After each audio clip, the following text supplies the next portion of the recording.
Bangladesh supreme কোর্টের appeal বিভাগের পূর্ণাঙ্গ বেঞ্চ জনাব এটিএম আজহারুল ইসলাম সাহেবকে সকল অভিযোগ থেকে বেকসুর খালাস প্রদান করেছেন।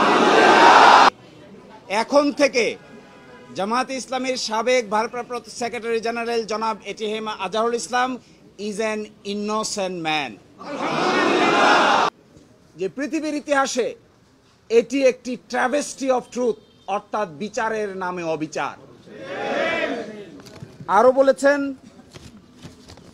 যে সমস্ত তথ্য প্রমাণ আদালতে হাজির করা হয়েছিল অতীতের আপিল বিভাগ তা সঠিকভাবে বিবেচনা করতে ব্যর্থ হয়েছে। ফলশ্রুতিতে আজকে জনাব এটিএম আজহারুল ইসলাম সাহেব কে বেকসুর খালাস প্রদান করেছেন। এর আগে 2020 সালের 15 মার্চ আপিল বিভাগের পূর্ণাঙ্গ রায় প্রকাশিত হয়।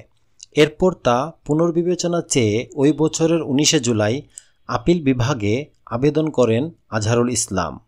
গত 26 ফেব্রুয়ারি আপিল বিভাগ রিভিউ শুনে ফের আপিল শুনানির সিদ্ধান্ত দেয়।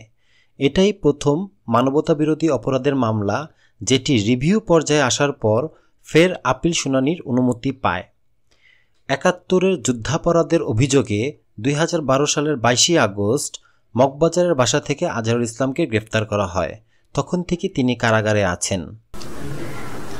শোনো গোড়া কমিউনিস্ট, শুনলে পাবে মনে কষ্ট, বাংলাদেশে সোশ্যালিজম কায়েম হবে না।